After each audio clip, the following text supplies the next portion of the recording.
Debt. For so many of us, the word itself feels heavy. It's more than just numbers on a page. It's a weight on your shoulders, a chain around your freedom. It's the reason for sleepless nights, the source of silent arguments, and the suffocating feeling that you're working hard but treading water, or worse, sinking. It can feel like you're drowning, and no one is throwing you a life raft.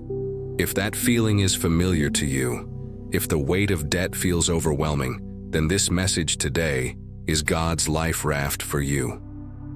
Hidden within the pages of the Old Testament is a short, powerful story. It's not just a tale of a long-ago miracle.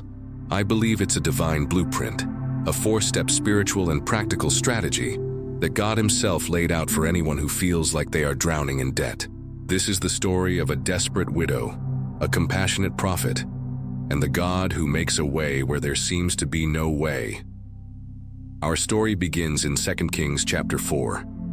A woman, the widow of a man from the company of prophets, comes to the prophet Elisha in absolute desperation. Her husband had died, leaving behind a crushing debt, and in that time the consequences were brutal. The creditor was on his way, not to repossess a car or a house, but to take her 2 sons as slaves to pay for the debt.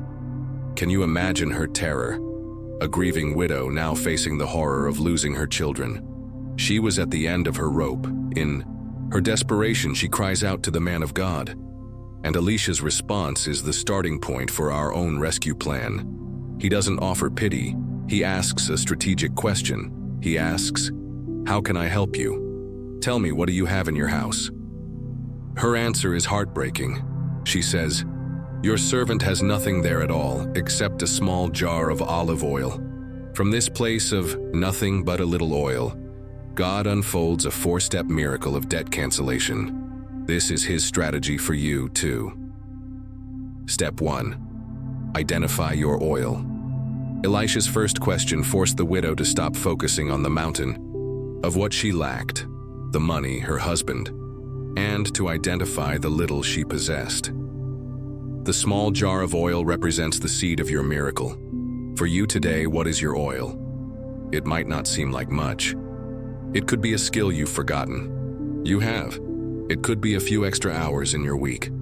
It could be your good reputation, your network of friends, a small tax refund you're expecting, or even just the strength to work. God is a master of multiplication, but He always starts with a seed. He starts with what's already in your hand. Before you ask God for what you don't have, you must first honor Him by recognizing what you do have. Your miracle begins with your inventory. Step 2. Prepare for abundance. This next step is a massive test of faith. Elisha tells her, "Go around and ask all your neighbors for empty jars. Don't ask for just a few." He tells her to prepare for a blessing far bigger than her current container can hold. The empty jars represent your faith and your expectation. How many of us pray for a flood of provision, but only show up with a teacup? God told her to gather the vessels before the oil started flowing. This is a crucial principle. You must create capacity for the blessing you are asking for. For us, this means preparing. It means creating a debt repayment plan before the extra income arrives. It means cleaning out the garage to start that side business. It means getting your heart and your house in order, making space for God to move. Don't ask for a few jars. Prepare for abundance. Step 3. Obey in private. The instruction was specific, then go inside and shut the door behind you and your sons. The miracle was not a public spectacle. It was a private act of obedience. She had to close the door on the world, on the voices of doubt, on the curious neighbors, on the threatening creditor, and in the quiet of her home simply begin to pour. This is where the work happens. It's you sitting down to create the budget. It's you taking that online course to improve your skills. It's you praying over your finances when no one is watching. Your breakthrough is tied to your private obedience. Stop waiting for a public miracle and start pouring with the door shut. And finally, step 4, execute the divine financial plan. The oil flowed supernaturally until every last jar was full. The provision was miraculous, but the story doesn't end there. Elisha gives her a two-part, intensely practical financial instruction. He says, "Go, sell the oil and pay your debts, and you and your sons can live on what is left." This is the ultimate goal. The primary purpose of the miracle was freedom. Freedom from the bondage of debt that threatened her family. The secondary purpose was sustainability, enough to live on. God's miracles often require our practical partnership.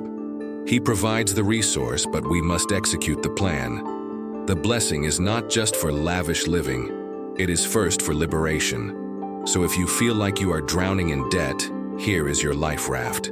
It's God's four-step plan. Identify your oil. Prepare for abundance by gathering your empty jars. Obey in private.